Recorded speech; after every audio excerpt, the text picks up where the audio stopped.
This episode is brought to you by Athletic Greens. I get asked all the time what I would take if I could only take one supplement. The answer is invariably Athletic Greens. I view it as all-in-one nutritional insurance. I recommended it, in fact, in the 4-Hour Body. This is more than 10 years ago, and I did not get paid to do so. With approximately 75 vitamins, minerals, and whole food sourced ingredients, you'd be very hard-pressed to find a more nutrient-dense and comprehensive formula on the market. It has multivitamins, multi-mineral greens complex, probiotics and prebiotics for gut health, an immunity formula, digestive enzymes, adaptogens, and much more. I usually take it once or twice a day just to make sure I've covered my bases if I missed anything I'm not aware of. Of course, I focus on nutrient-dense meals to begin with. That's the basis.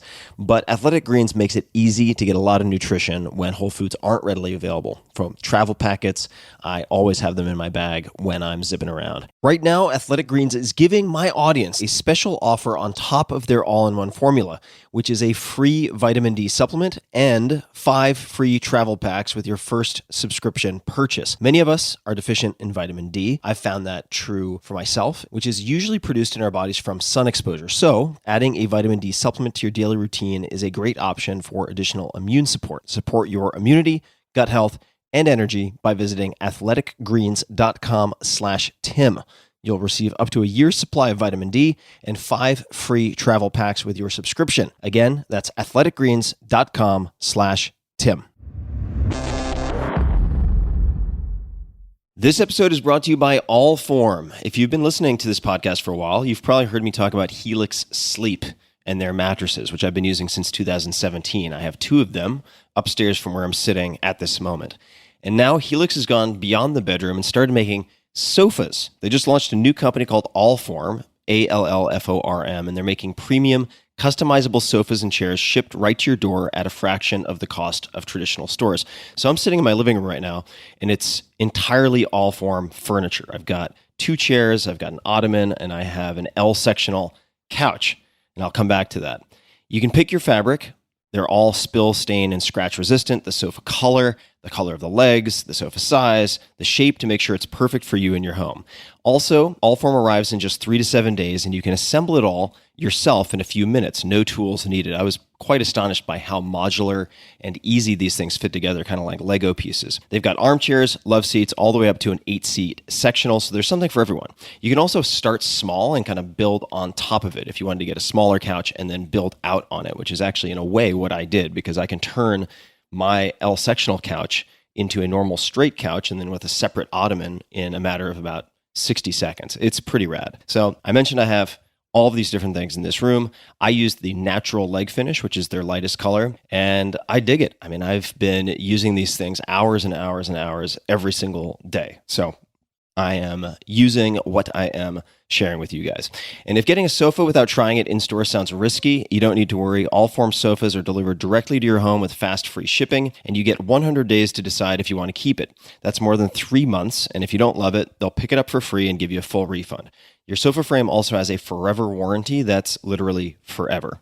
So check it out. Take a look. They've got all sorts of cool stuff to choose from. I was skeptical, and it actually worked. It worked much better than I could have imagined, and I'm very, very happy. So to find your perfect sofa, check out allform.com/Tim. That's allform.com/Tim. Allform is offering 20% off all orders to you, my dear listeners, at allform.com/Tim. Make sure to use the code TIM at checkout. That's allform.com/Tim and use code TIM at checkout. Optimal minimal.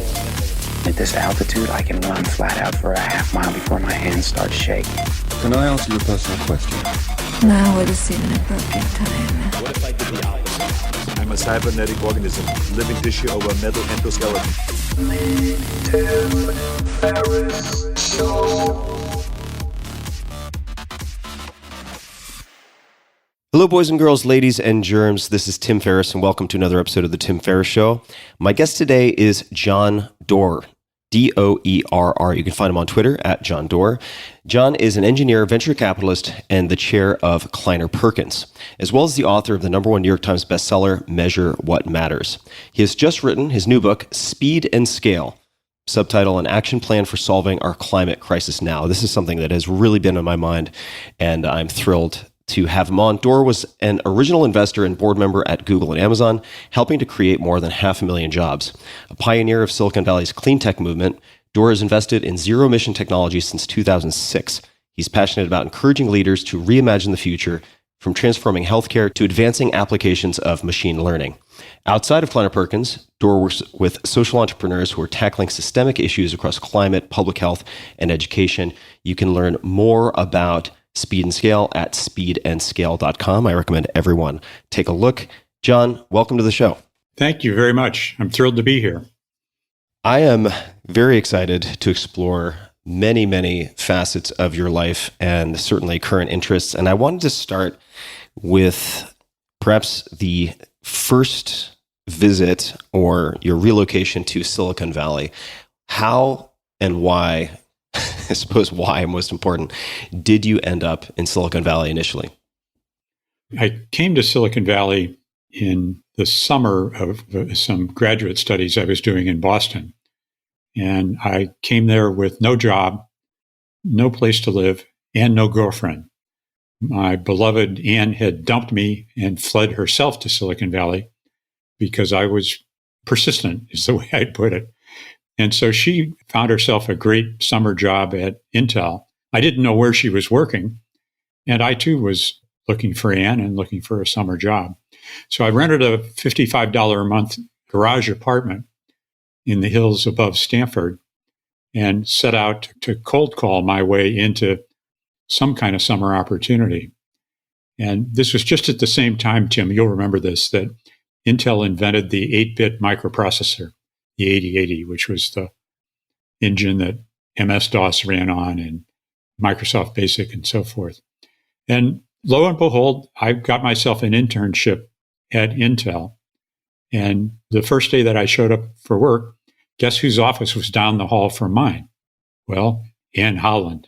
She was not pleased to see me, but took the better part of the summer to put the relationship together, back together, I'll say. And now we've been married 43 years. So that is a huge win, and certainly persistence rewarded.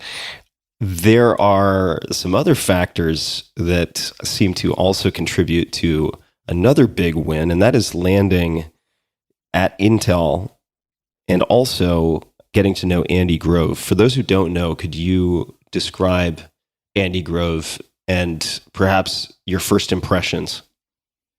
Andy Grove is a Hungarian emigre. He came to the U.S. with literally nothing, enrolled in City College in New York, spoke broken English, studied semiconductor physics, taught that at UC Berkeley, has always been an educator, and he worked at Fairchild Semiconductor, the godfather, if you will, of or the progenitor of the Silicon Valley semiconductor industry. When Bob Noyce and Gordon Moore left Fairchild, the so-called traitorous eight, the Fair children, resigned to form Intel, Andy Grove was the first executive that they hired. Initially, he ran operations. Ultimately, he ran the entire company. But he's arguably thought to be the best manager and leader of his or maybe any other generation.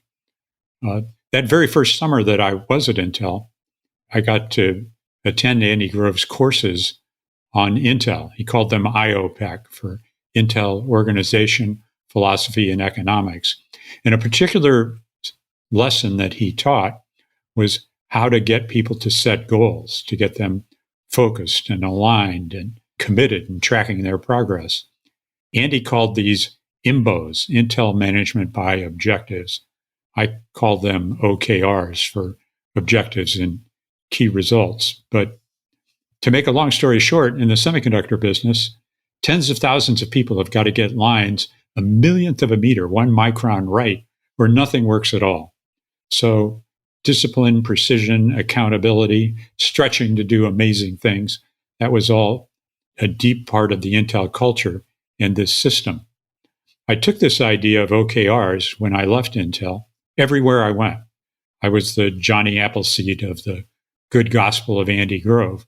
And so I had the chance to introduce it to small companies and large companies, to startups like the Gates Foundation when it was getting started, to Larry and Sergey in the very early life of Google. And this is interesting because our plan for the climate crisis is based on OKRs, objectives and key results. We're going to spend a lot of time on OKRs and discussing the climate crisis. But before we do, I want to spend a little bit more time on Andy Grove and your professional development after Intel. Could you say just a bit more about what made Andy a good or great manager? How did that manifest? What did you see? Several qualities. Foremost among them was he was an educator. He thought that leading involved educating your direct reports and the entire organization. Andy was extraordinarily disciplined. He was also ruthlessly intellectually honest. And you always knew where you stood with Andy. He was gifted and skilled at confronting problems without confronting people. Though sometimes, and very often in business, in fact, those two distinctions get unfortunately mixed up. During my first summer assignment at Intel, my job was to build benchmarks comparing Intel processors to the competition, which was Motorola.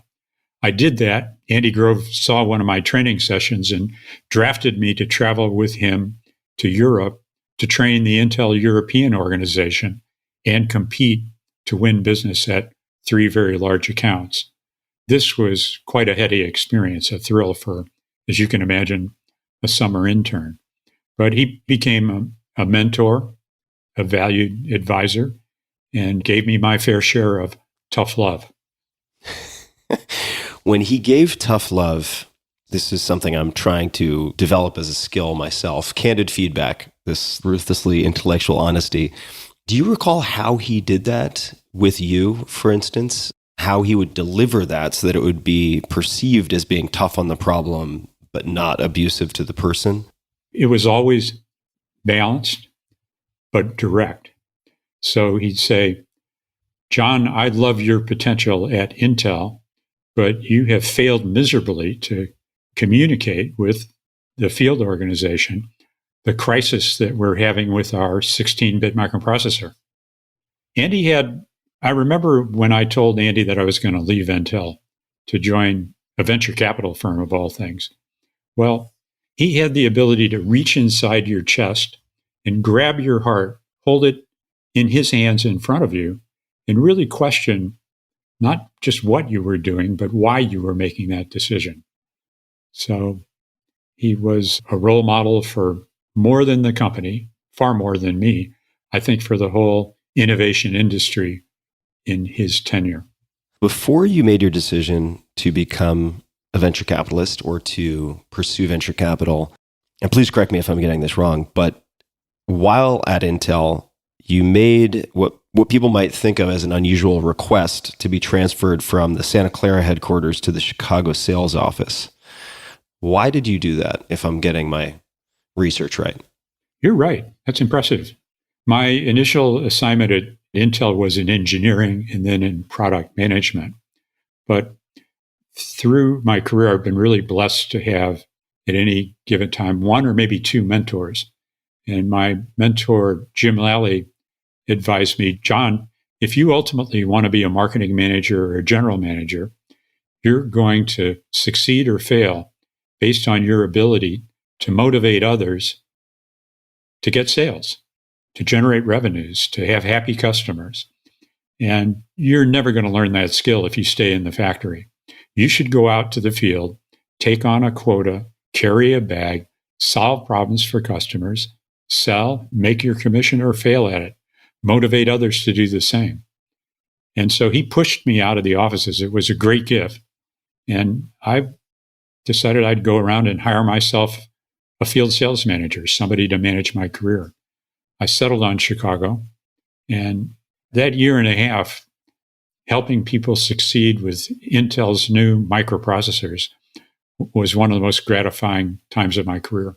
Was that an easy decision to make an easy recommendation to accept? The reason I ask that is that you have technical training, and coming into Intel as an engineer, at least what I've seen in some places in Silicon Valley, is a disdain by the technical for the non-technical, for marketing and sales on some level. Did you see the value in that recommendation immediately? Did it make sense to you, or was there some resistance? Yes, I seized it. There were a couple of reasons for that. First of all, I love people and selling, consultative selling. And I'm not talking about flogging breakfast cereals, but solving real technical problems is a very high calling. The second is my father, who's my hero, was also an engineer and a sales leader and an entrepreneur. So in many ways, my career choices are reflections of his choices and his great advice.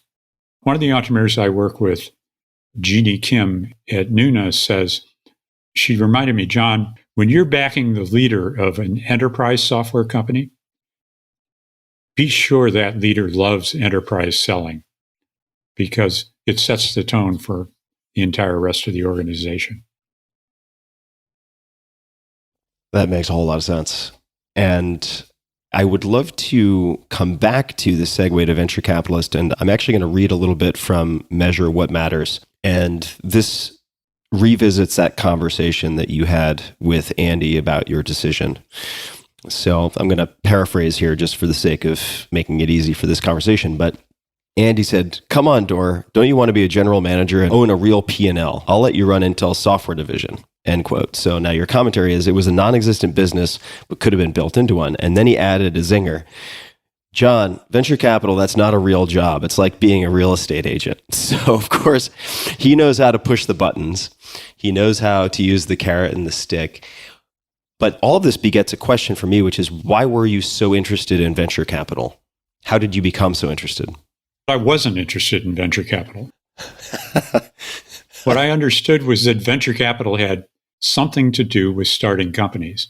And I was hell-bent, as an entrepreneur, start a company with friends, with co-founders, because that's what my dad did, and that just made sense to me.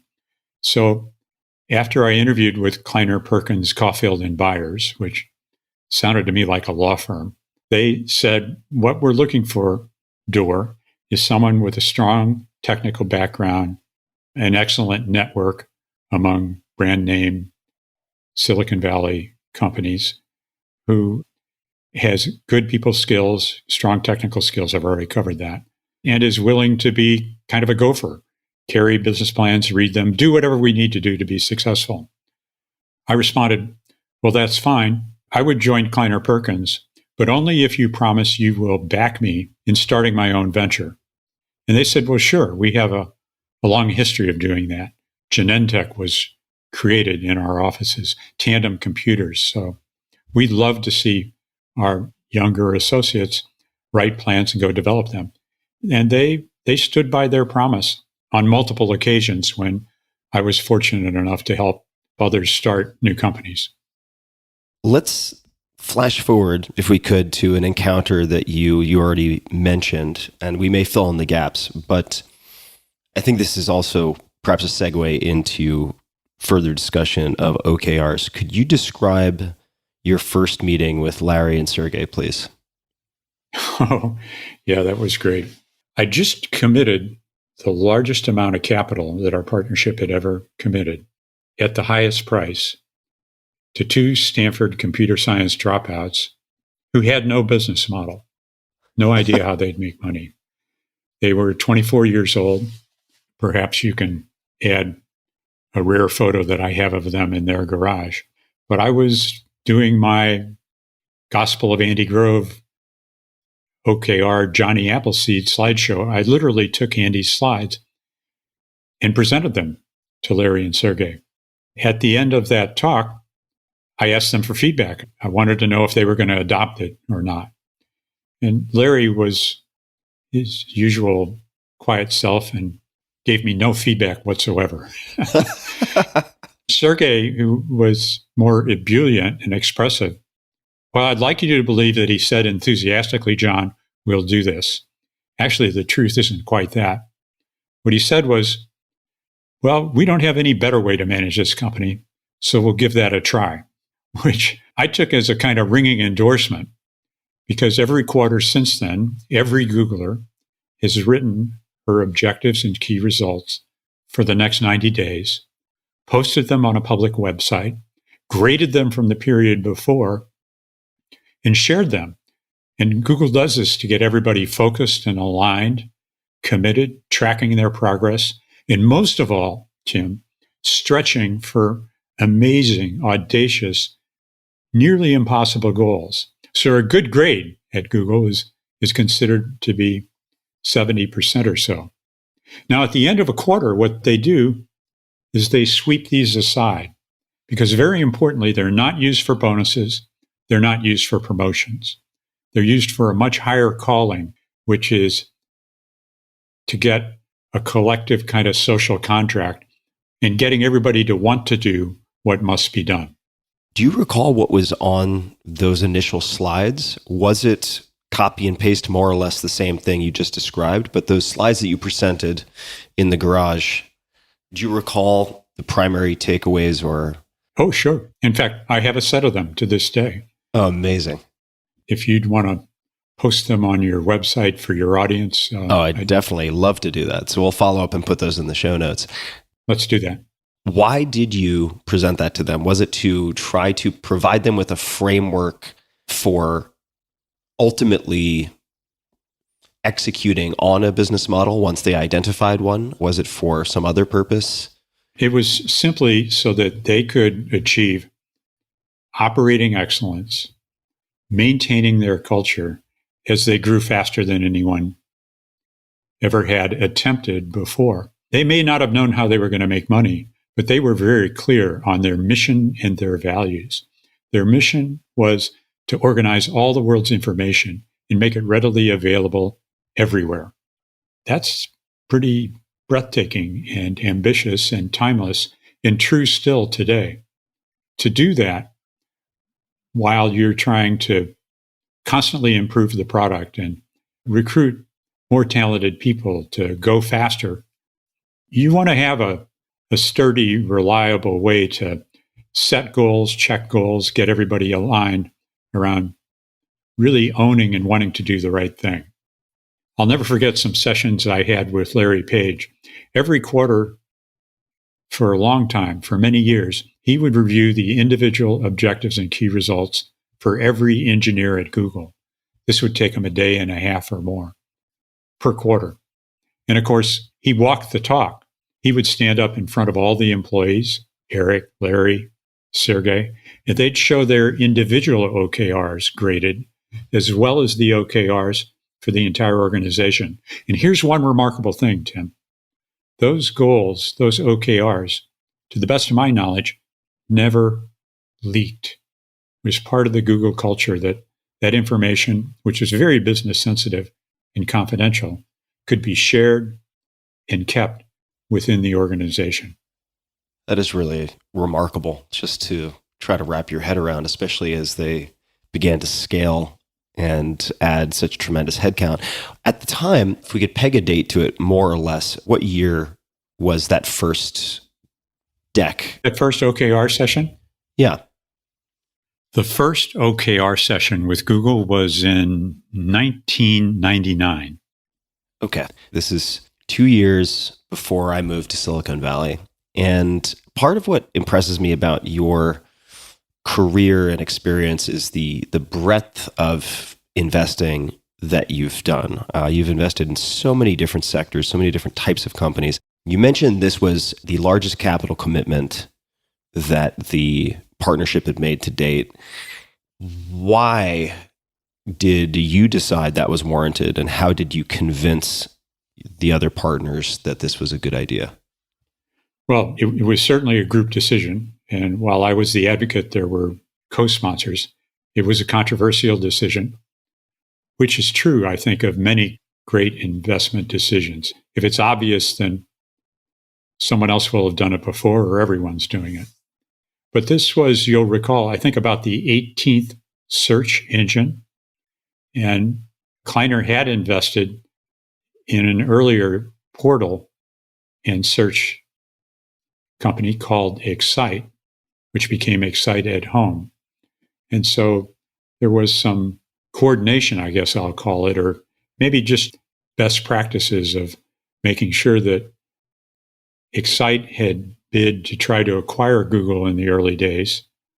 I think they offered $1 million, which the founders wisely rejected. And Google had a stronger technology by far than Excite did. And so the idea of an 18th search engine didn't faze me one bit. I'll never forget my first conversation with Larry Page when I asked him how big Google would be.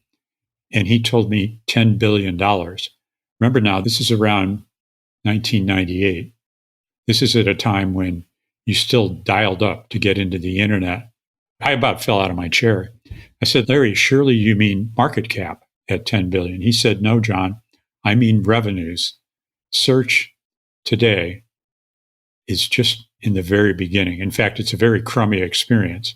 I want the search system to be able to answer any question that's asked of it, and indeed to anticipate what our users want to know. So I'm a sucker for big ideas and big dreams. And certainly Google was one of the largest that I'd ever seen. And was part of that just looking at the numbers they already had? Was it your engineers' assessment of the technology? I understand that Larry and Sergey, I mean, they're called the Wonder Twins for a reason, right? They're incredibly impressive. And there is that sort of force of intellectual horsepower and personality. But as the 18th search engine, were there just characteristics of the technology or the growth trajectory that were unlike anything that you'd seen before? Well, beyond the brilliance of the founders and my belief, which I was shouting from the treetops, that the internet at that time had been underhyped, it was going to be very, very large, there were three other key observations. The first of which was their search was much better. This notion of PageRank, which was we're going to return results not based on keywords, but on how many pages point to the page or the answer in question, produced a demonstrably better experience. The second observation was because of that, their numbers were off the chart. And so the growth rate was unlike anything we'd seen for any other service. And finally, coming from the technology industries, from Intel and networking companies, it didn't take a great leap of imagination to see that search well done could transform everything. And so we put those together, and that compelled us to fight to win the opportunity to invest. Well, that turned out quite well. I would say on almost every level. Is it true, and I should probably know this, but since you mentioned it, PageRank, in part was PageRank named PageRank because of the last name of Larry Page, or did that have nothing to do with it? Yes, absolutely it was. The founders, in fact, the whole place is still a great deal of fun. But the original name for the product, I think, at Stanford was BackRub, back reverse ranking links of relevance. Oh, that is very clever. I want to, and we're going to keep, of course, coming back to this, revisit OKRs. Could you give a concrete example, real or hypothetical, of what a business OKR might look like? It could be in any format. And then perhaps give an example of how you might apply OKRs to your personal life. One business, one personal. Could my business one be applying OKRs to the climate crisis? Yes. Good. Let's do the climate crisis first and foremost.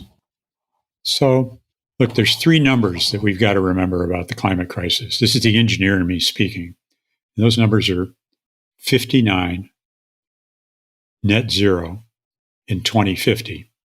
And simply put, Tim, we're dumping 59 gigatons of greenhouse gases into the atmosphere every year, as if it's some kind of free and open sewer. And that number has got to go to zero by 2050, we're told by the science, if we're going to avoid catastrophic, irreversible climate crisis. And so the number one objective of the Speed and Scale plan is to drive 59 gigatons to zero.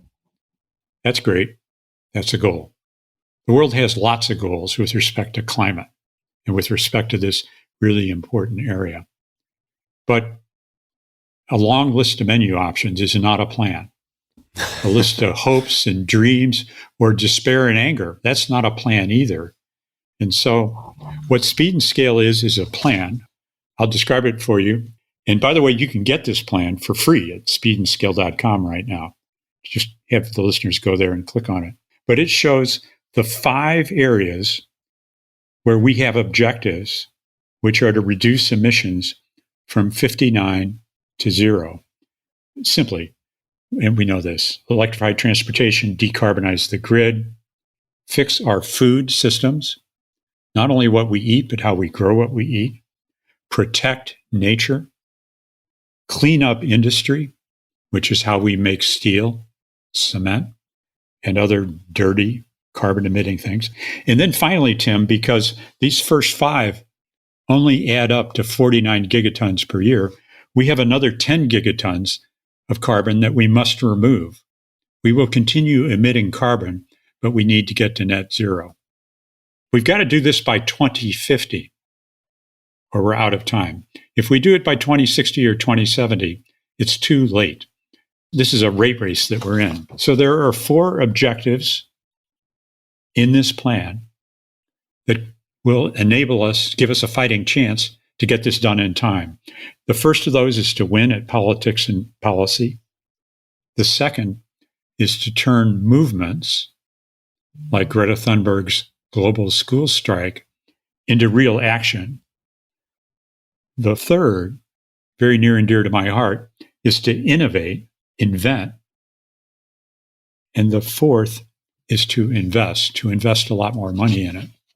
Now, you said, John, give me an example of these for a business kind of problem. And on the reverse side of this poster, which is available for free, are 55 measurable, time-bound, accountable key results, date-specific, with the amount of gigatons that'll be removed if we take one of these on. So I'll just start at the beginning here in electrifying transportation. The goal is to reduce 8 gigatons of emissions to 2 by 2050. And we're going to do that through 6 key results. I'll just read you the first of them. The first of these key results is to get price performance parity between electric vehicles and internal combustion engine vehicles, and do that by 2024 in the US, just 2 years from now, and in India and China by 2030, just 8 years from now, and specifically to get it to $35,000 and $11,000 respectively. I want to tell you this, Tim, if we don't get that done, we are not going to make it to net zero. And the story is the same for 55 of these quantitative, measurable key results. John, could you speak more to what it means to be too late? So if we don't reduce 59 to net zero by 2050, what does it look like for things to be too late? Does that mean ultimately planetary collapse, irretrievably so? Does it mean something else? Could you paint a picture for us? The picture is devastating. One of the things that inspired me to do this work was a recent book by David Wallace Wells called The Uninhabitable Earth. I recommend it.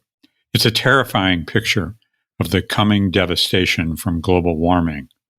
The writer's predictions might seem extreme, but just look at the evidence all around us from the last couple of years. We've had devastating hurricanes, biblical floods, record wildfires and heat waves, massive droughts. And since we won't be getting to net zero anytime soon, it's safe to say that our future is going to be even worse. According to the latest report from the UN's Intergovernmental Panel on Climate Change, we have a global carbon budget of 400 gigatons. 400 gigatons. That's the maximum that we can emit to have a decent chance to limit global warming to 1.5 degrees Celsius and avoid an irreversible climate disaster. Now, Tim, at the current rate for global emissions, we're going to blow through that budget in less than 7 years.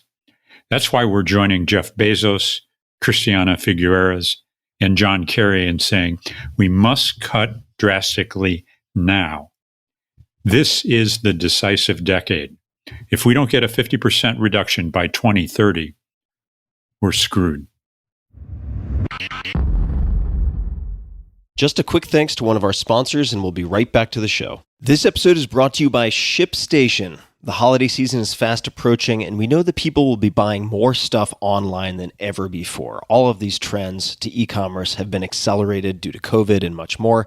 If you're an e-commerce seller, are you ready to meet the demands of a record-breaking online shopping season? Be ready with ShipStation. ShipStation.com is the fastest, easiest, and most affordable way to manage and ship your orders. In just a few clicks, you're managing orders, printing out discounted shipping labels, and getting your products out fast. Happier holidays for you and your customers. ShipStation takes the hassle out of holiday shipping. No matter where you're selling, on Amazon, Etsy, your website via Shopify or other platforms, ShipStation brings all of your orders into one simple interface. And ShipStation works with all of the major carriers, USPS, FedEx, UPS, even international. You can compare and choose the best shipping solution every time, and you can access the same postage discounts that are usually reserved for large Fortune 500 companies. It's no wonder that ShipStation is the number one choice of online sellers. And right now, my listeners, that's you guys, can try ShipStation free for 60 days when you use offer code TIM. Just go to the homepage, ShipStation.com, click on the microphone at the top of the homepage, and type in TIM, T-I-M. That's it. Go to ShipStation.com, then enter offer code TIM. ShipStation.com. Make ship happen. So let me ask a question, because I'm sometimes asked by listeners what keeps me up at night. And for the last few years, especially the last year, it has been climate change and just looking at the canaries in the coal mine and where the trend lines are headed. I mean, that sort of existential distress has been palpable for me. And in my exploration of different technologies, different startups, different policymakers, different policies for that matter, there's no shortage of proposals to address climate change. There are many movements. A lot of people are upset and trying to get attention, but it's unclear to what end. Why has there been so little progress on getting closer to net zero? Well, it's a very hard and complex problem. But there are three really big rocks, big obstacles that are standing in our way. First, we've got to overcome the entrenched incumbents that now rely on fossil fuels. And that includes multinational oil companies and heavy coal consumers like China and petrostates like Russia. China recently announced it's going to stop building coal-fired power plants in other countries. But it also needs to accelerate its commitment to get off coal inside China. This is why the climate summit in Glasgow, COP26, is so important. The second big challenge is to speed innovations, for example, in batteries and in clean energy, so that we can turn the green premium into a green discount. We're already at the point where it's going to clearly cost more to ruin the planet than to save it. But we need additional breakthroughs to get global adoption of clean energy with speed and scale. The third obstacle is that up to now, we haven't seen a pragmatic action plan to fight climate change. We have not had a plan that shows exactly how we're going to get those 59 billion tons of carbon out of the atmosphere in time. Speed and scale is our attempt to fill that gap. Let's dig into a number of the bullets that you mentioned, specifically the innovate/invent and invest categories. And the reason I'm focusing on those is we can come back to win at politics and policy and to converting movements to action. But since a lot of people listening may feel like they're in a position, either as a founder or an engineer or otherwise, to innovate and invent, or they're in a position with capital to invest, I'd love to approach this from a retrospective if you're open to it. So I sent some of my rapid fire common questions to you and your team ahead of time. And one of those questions is, how has an apparent failure set you up for later success? Or do you have a favorite failure? And the cliff notes here which I'd love to hear you expand on, was 1 billion in clean tech and then Fisker/Tesla. Could you expand on that? Because you've been in the game of investing in this space for a long time. A lot has changed over the last decade plus, but could you speak to that answer? For me, this all started 15 years ago. You'll remember then, your audience will, Al Gore's movie, An Inconvenient Truth. Definitely. And right after seeing that movie, I had some friends over with my family for dinner, and I got a challenge from my teenage daughter. Mary said to me, "Dad, I'm scared and I'm angry. Your generation created this problem. You better fix it." And Tim, I didn't know what to say. The room went silent. As I dug into this, I'd never seen a problem. This is 2006, so vast and complex. I'm the electrical engineer entrepreneur who loves to tackle big problems. So what I did with my partners was to set out to find, fund, and accelerate the innovators you're talking about who would have solutions to the climate crisis. We couldn't just sit back in our offices on Sand Hill Road and wait for business plans to come in. We searched the world, from the Mojave deserts to the Brazilian rainforest. We convened meetings of top scientists. We advocated for more funding for R&D.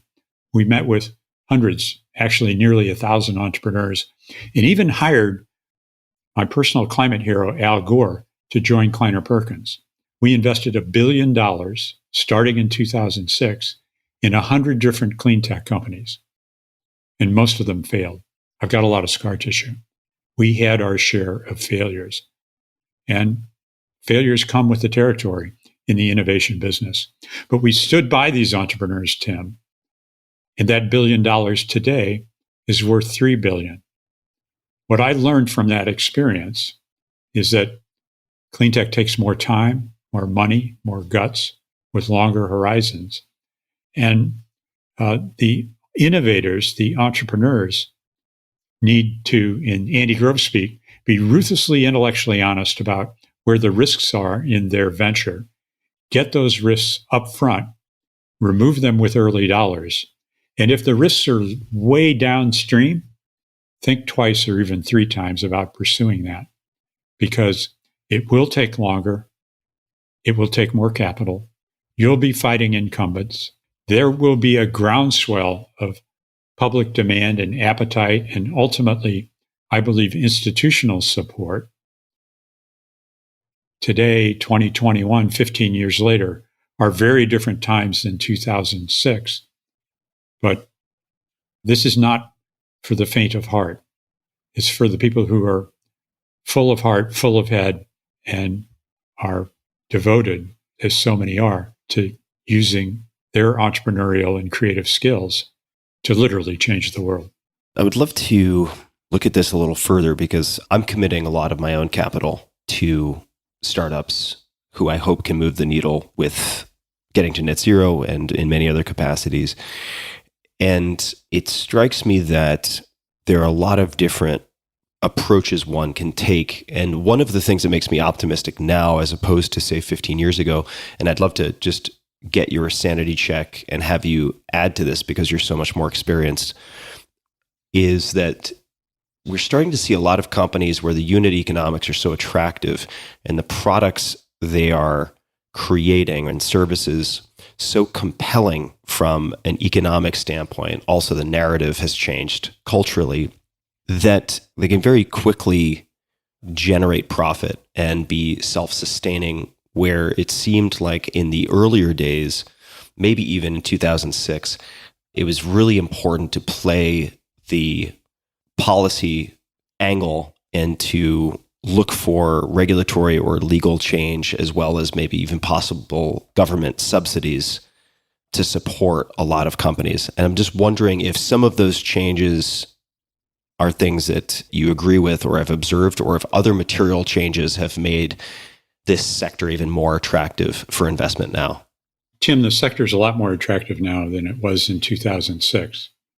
The market need is more evident. The technologies are in higher volume and therefore more cost competitive, even without subsidy. Though I want to say that for most new energy, clean tech startups, cost is king. That's the area in which you must work the hardest to innovate because of something Bill Gates calls the green premium. Most carbon-free solutions cost more than their carbon-drenched counterparts. In the years following Al Gore's movie, 2006 through 2008, 2009, the country entered the Great Recession, and except for some loan guarantees from the Obama administration, venture funding really was almost extinguished. Just last year, by contrast, venture capitalists invested $23 billion into more than 1,000 clean tech startups.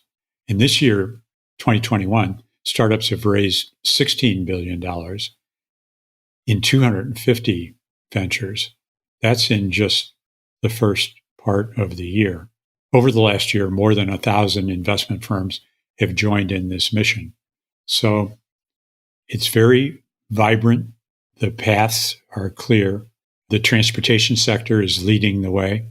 Everything from early stage Series A deals to SPACs. These have all doubled in size. Late stage growth funds are now available. And so the scale and pace of venture funding is remarkable. But we need a lot more financing of all types: seed, venture, late stage, project financing, and philanthropic capital. And there are stories from each of those 5 sectors or components and key results that make up the invest part of our plan. Could you give another example? Could be personal, could be from a past company that folks might recognize, whether it's a Google or an Amazon, could really be anything. But could you give another concrete example of what OKRs might look like for those people at home who are thinking how they might create OKRs for themselves? And we're going to come back to discussing speed and scale and the various multi-pronged approach. But I'd love to just make it exceptionally clear to everybody listening what OKRs are and, like you said, how they differ from what people might consider goal setting. OKRs stands for objectives and key results. The objective is what we're trying to achieve. The key result is how we're going to get it done. One of my favorite OKR stories is in my first book called Measure What Matters. And that's when Larry Page and Sergey Brin turned to Sundar Pichai, who at the time was a Google product manager. And they said to him they'd like to create the next generation web browser and application development environment, which eventually became Google Chrome. Now, Sundar's genius was to translate that into both the correct objective, build the world's best browser, and the correct key results. So how will you measure? What will be the key results to tell you that you've built the best browser? Sundar could have chosen any number of measures like click-throughs or revenues or how many times people came back to using Chrome. And by the way, any one of those nuanced and different key results would have taken his effort in a different direction. What Sundar did brilliantly is say, we're simply going to measure success by the number of users. So he boiled it down into a bold and beautiful OKR, where the main key result in the beginning was to reach 20 million weekly active users by the end of the year, starting from 0, by the way. This was a moonshot for sure. In fact, Tim, do you remember the internet back in 2008? It was very, very slow. We were using Internet Explorer, and the Chrome team missed their target. Comes with the territory when you set really audacious goals. So what matters is what Sundar then did. Did he give up? No. He kept the same timeless objective to build the world's best browser, but he set even more aggressive stretch goals. By 2010, he said his key result would be 111 million weekly active users, and they made that key result. Now, You also asked about a personal OKR. I'll share one out of my own life. I'm the proud father of 2 amazing daughters. In raising them, I wanted to be sure that we had a healthy family life. And so I set that as an objective, have a healthy family life. The key result was to be home for dinner 20 nights a month by 6 p.m. and to be fully present. No screens. That was definitely a stretch goal, and I'd say I made it only about 70% of the time. But when we were together at dinner, we were there with phones off, internet off, and able to be centered and focused on what really matters. I have to ask you a follow-up on becoming a parent and building a family. And that's in part, this is purely selfish, but I am, how old am I? 44, in a committed relationship, talking very seriously about kids. And there's another question I ask often, which is, what advice would you give to your 30-year-old self? And the note that I got back was, have kids sooner. And I thought to myself, well, damn, I really need to hit the pavement running and hear more about this, maybe in the opposite order. So could you just elaborate on that answer, please? Sure. I think it starts with how you make meaning out of life. And we each have our own choices there. My North Star is you make meaning with and for others. That life alone is one great big missed opportunity. My personal regret is that Ann and I started our family at around age 40 instead of age 30. 30 to 40 was a great time for my career, but I think we could have raised one more amazing daughter or son if we'd started at it sooner. Could you say more about that? I know this might sound strange as a question or as an ask, but what does it feel like to be a parent for you? Maybe it's an intuitive, sort of instinctive response that is hard to put into words, but you're also an engineer. So I'd love to hear you say a bit more on making meaning, particularly as it relates to kids and family. I'm reminded of something that Andy Grove told me. When he retired from Intel after the most amazing career, I mean, this man democratized the microcomputer chip and built an amazing company. I said, gosh, Andy, I bet you're going to, and by the way, I was working to try to get him to join the board of Amazon or Google at the time. And he said, no, that's for another generation to do. I said, aren't you going to miss Intel enormously when you retire? And he said, John, I'll miss it, but not so much, because I'm a grandparent. And when I look into the eyes of my grandchildren, I get to see the future. And he didn't say anything more than that, but it clearly is how he made meaning over the sweep of a lifetime. So what was your question again? The question was how you broadly think about making meaning. And I had in my mind, of course, how that relates to kids and family. But I think that as people who are listening get barraged with polarized bad news day in, day out, there are increased levels of anxiety, existential distress. And I think a lot of people are asking what the point of it all is. I'm not saying that's a good question, but there's a certain malaise, and I think finding meaning is an important countervailing force or antidote to that malaise. And so it's really just a broad question about how you create meaning for yourself. I do it in relation with others, with family, with entrepreneurs that I get to work with friends, with policymakers. I'm an introverted engineer, but also avid networker. I'm talking about the kinds of networks that are built and sustained over a lifetime. How do you make meaning out of life? I currently think that I may require kids to fully answer that question well. And a friend of mine once told me the story. He's in his 60s now. Maybe actually, no, he's in his early 70s, grandparent. And he said when he had his first child, which he had late, his brother said to him, welcome to the human race. That was his comment when he had his first kid. And I feel like there's probably a lot to that. So how do I create meaning right now? I mean, this might sound really strange, but I make meaning out of bonds with others and trying to alleviate suffering. And Perfect. that could be the suffering of pain. It could be the suffering of attachment to outcomes. It could be the suffering of uncertainty, but that's where I am now. We'll see where it goes. So right now for me, making meaning is to give a healthy climate to the future generations.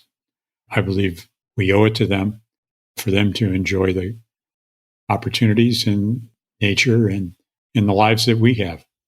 I think I'm also converging on that, and that will be more palpable for me once I have kids. And I don't want to take us off track, but I remember hearing from someone who's focused on artificial intelligence or the threats of artificial intelligence say that whenever he's discussing it with anyone, he asks them two questions. One is, do you know how to code? And the other is, do you have kids? And he said, unless the answer is yes to both of those, he really doesn't spend a lot of time in the conversation. But coming back to climate crisis and solutions, and you're talking about building relationships, you've mentioned two names, Al Gore, Bill Gates. Where do you have differences of opinion, the three of you, on the state of affairs or the value of different solutions and approaches? Where have you guys had spirited debates? First of all, and this is really true, each of them have given, for all practical purposes, their lives to this mission, the climate crisis. Yes, Bill cares enormously about public health and healthcare, but if we have 1 billion climate refugees, the people least responsible for this problem are going to pay the highest price, and they're least capable of dealing with it, and that's the world's poor. I am probably not as optimistic as Bill or Al are, but I'm very hopeful. And my concern is that on this quest, we are fast running out of time. Al especially, and Bill as well, are stunned by the declines in the costs of solar energy and wind, renewable alternatives to fossil fuels, which the IEA, among others, have said we've got to stop burning to make electricity. But I think it's really a balance between deploying more now of what we have and we know works while we're investing for the new. It's the now and the new. I think Bill Gates has great confidence in the new and the role of innovation. And I share a lot of that optimism with him. I do think there's, to your earlier point about motivation, besides Al and Bill, who are working this full time, I'm really struck by something that Barack Obama said about the climate crisis, which is, and our obligation. He said, we're the first generation to feel the effects of climate change, and the last generation who can do something about it, which really conveys, I think, the responsibility and the urgency that we have to tackle this problem. Let's discuss action steps, calls to action. This audience, meaning my fine listeners, really span across every possible sector. They are found in private sector, in public sector, positions of policy influence, governmental influence. They're everywhere. They're all over the place. And there are many people who are not in those positions, but nonetheless very interested in trying to contribute in whatever way that they can. Are there any particular requests you would like to make of people in the audience or suggested next actions that you might have? Well, what a great question. And the answer is absolutely yes. Look, Tim, I wrote this book for leaders everywhere in all walks of life. It's for your audience, for sure, for entrepreneurs and for activists and for philanthropists and investors. But it is also for teachers and their students, and for teenagers and their grandparents, and your children and your children's children to come. But most of all, I wrote this book for the leader inside of each of you listening to us. And remember Jim Collins's great definition of leadership. He says, leaders inspire others to want to do what must be done.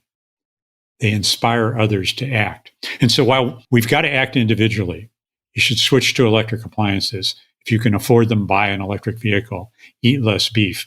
Individual action is not going to be enough, not nearly enough.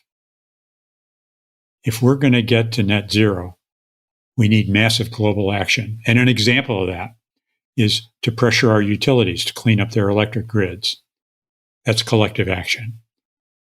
Make electric vehicles cheaper and available at scale. That takes collective action. Transform our food system. Eliminate food waste. That takes collective action. So we really need the leader inside each of your listeners to decide this is their North Star. And then they're going to organize to support candidates who are committed to climate action. They're going to push their employer to make net zero commitments. They're going to support and, in fact, become entrepreneurs who innovate like crazy. We need investors to push companies for big emissions cuts. All of this needs to happen.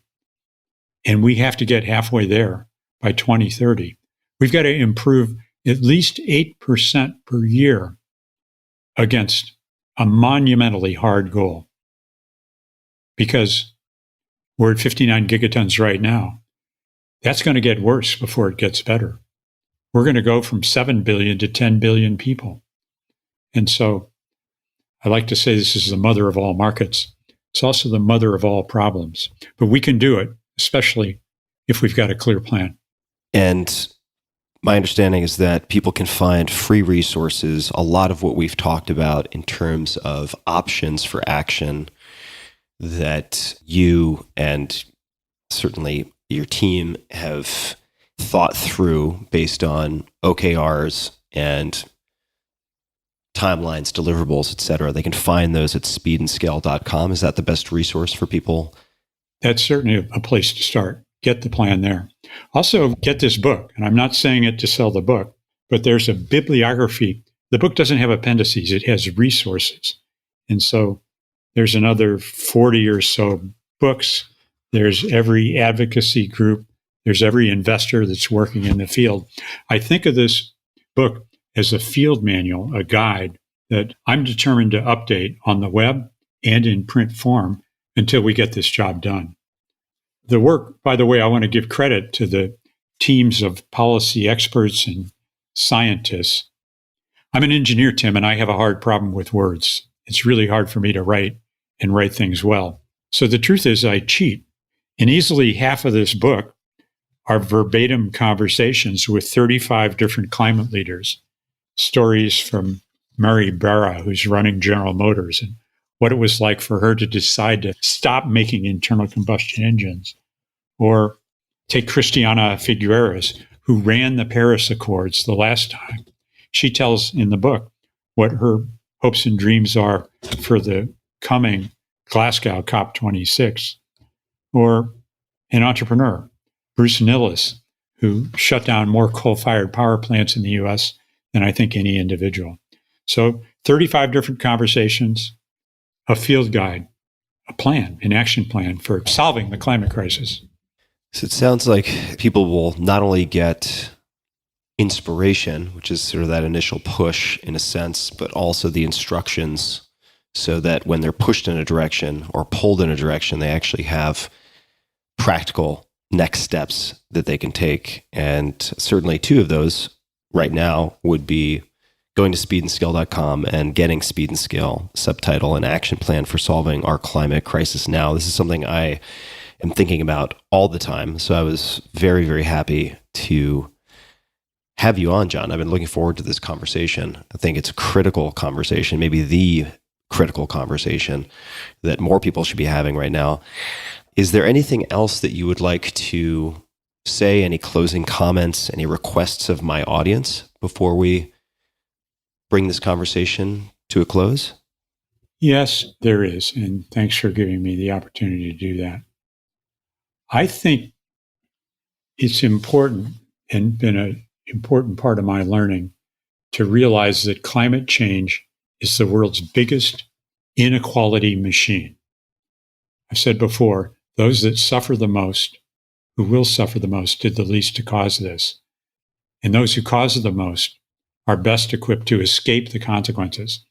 And so our work in this field needs to be guided and grounded in a deep sense of climate justice and equity, both at home and around the world. That all sounds great.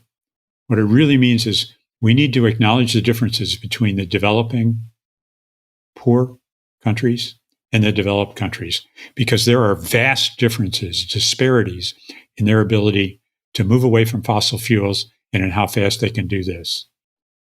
Specifically, the countries who have contributed the most to the crisis, and the U.S. is the greatest, really must help finance the transition for developing nations.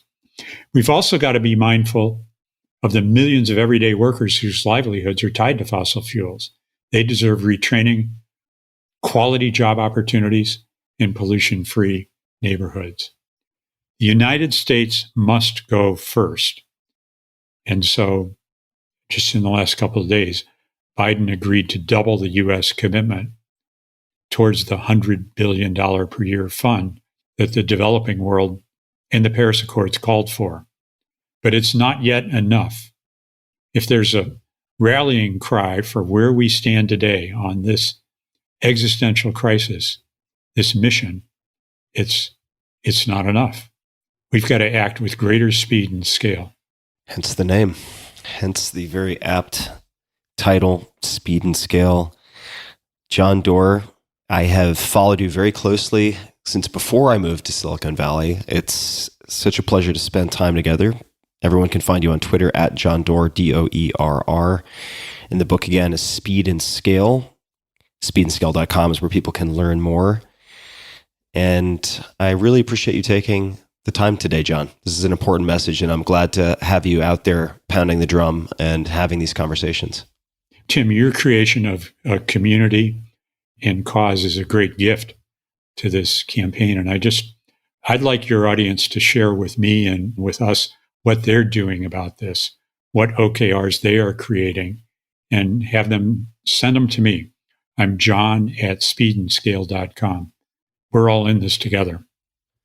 We are definitely in this together, and I imagine you will get some OKRs via email. So thank you for that. And to everybody listening, I will include the links to everything we've discussed, resources and more. Perhaps we'll have that photograph of Larry and Sergey and yourself in the garage, and perhaps even that initial presentation as a lure to get people into the resources at tim.blog/podcast. And until next time, take care, be safe, think long-term. Long-termism is important, and we are all in this together. And until next time, thanks for tuning in. Hey guys, this is Tim again. Just one more thing before you take off, and that is 5 Bullet Friday. Would you enjoy getting a short email from me every Friday that provides a little fun before the weekend?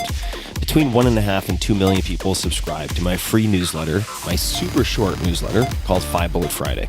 Easy to sign up, easy to cancel. It is basically a half page that I send out every Friday to share the coolest things I've found or discovered or have started exploring over that week. It's kind of like my diary of cool things. It often includes articles I'm reading, books I'm reading, albums perhaps, gadgets, gizmos, all sorts of tech tricks and so on that get sent to me by my friends, including a lot of podcast guests. And these strange esoteric things end up in my field, and then I test them, and then I share them with you. So if that sounds fun, again, it's very short, a little tiny bite of goodness before you head off for the weekend, something to think about. If you'd like to try it out, just go to tim.blog/Friday. Type that into your browser, tim.blog/Friday. Drop in your email, and you'll get the very next one. Thanks for listening. This episode is brought to you by Allform. If you've been listening to this podcast for a while, you've probably heard me talk about Helix Sleep and their mattresses, which I've been using since 2017. I have 2 of them upstairs from where I'm sitting at this moment. And now Helix has gone beyond the bedroom and started making sofas. They just launched a new company called Allform, ALLFORM, and they're making premium customizable sofas and chairs shipped right to your door at a fraction of the cost of traditional stores. So I'm sitting in my living room right now, and it's entirely Allform furniture. I've got 2 chairs, I've got an ottoman, and I have an L-sectional couch. And I'll come back to that. You can pick your fabric. They're all spill, stain, and scratch resistant. The sofa color, the color of the legs, the sofa size, the shape to make sure it's perfect for you and your home. Also, Allform arrives in just 3 to 7 days, and you can assemble it all yourself in a few minutes. No tools needed. I was quite astonished by how modular and easy these things fit together, kind of like Lego pieces. They've got armchairs, love seats, all the way up to an 8-seat sectional, so there's something for everyone. You can also start small and kind of build on top of it if you wanted to get a smaller couch and then build out on it, which is actually in a way what I did, because I can turn my L-sectional couch into a normal straight couch and then with a separate ottoman in a matter of about 60 seconds. It's pretty rad. So I mentioned I have all of these different things in this room. I used the natural leg finish, which is their lightest color, and I dig it. I mean, I've been using these things hours and hours and hours every single day. So I am using what I am sharing with you guys. And if getting a sofa without trying it in-store sounds risky, you don't need to worry. Allform sofas are delivered directly to your home with fast, free shipping, and you get 100 days to decide if you want to keep it. That's more than 3 months, and if you don't love it, they'll pick it up for free and give you a full refund. Your sofa frame also has a forever warranty that's literally forever. So check it out. Take a look. They've got all sorts of cool stuff to choose from. I was skeptical, and it actually worked. It worked much better than I could have imagined, and I'm very, very happy. So to find your perfect sofa, check out allform.com/Tim. That's allform.com/Tim. Allform is offering 20% off all orders to you, my dear listeners, at allform.com/Tim. Make sure to use the code TIM at checkout. That's allform.com/Tim and use code TIM at checkout. This episode is brought to you by Athletic Greens. I get asked all the time what I would take if I could only take one supplement. The answer is invariably Athletic Greens. I view it as all-in-one nutritional insurance. I recommended it, in fact, in the 4-Hour Body. This is more than 10 years ago, and I did not get paid to do so. With approximately 75 vitamins, minerals, and whole food-sourced ingredients, you'd be very hard-pressed to find a more nutrient-dense and comprehensive formula on the market. It has multivitamins, multi-mineral greens complex, probiotics and prebiotics for gut health, an immunity formula, digestive enzymes, adaptogens, and much more. I usually take it once or twice a day just to make sure I've covered my bases if I miss anything I'm not aware of. Of course, I focus on nutrient-dense meals to begin with, that's the basis, but Athletic Greens makes it easy to get a lot of nutrition when whole foods aren't readily available. For travel packets, I always have them in my bag when I'm zipping around. Right now, Athletic Greens is giving my audience a special offer on top of their all-in-one formula, which is a free vitamin D supplement and 5 free travel packs with your first subscription purchase. Many of us are deficient in vitamin D. I found that true for myself, which is usually produced in our bodies from sun exposure. So adding a vitamin D supplement to your daily routine is a great option for additional immune support. Support your immunity, gut health, and energy by visiting athleticgreens.com/Tim. You'll receive up to a year's supply of vitamin D and 5 free travel packs with your subscription. Again, that's athleticgreens.com/Tim.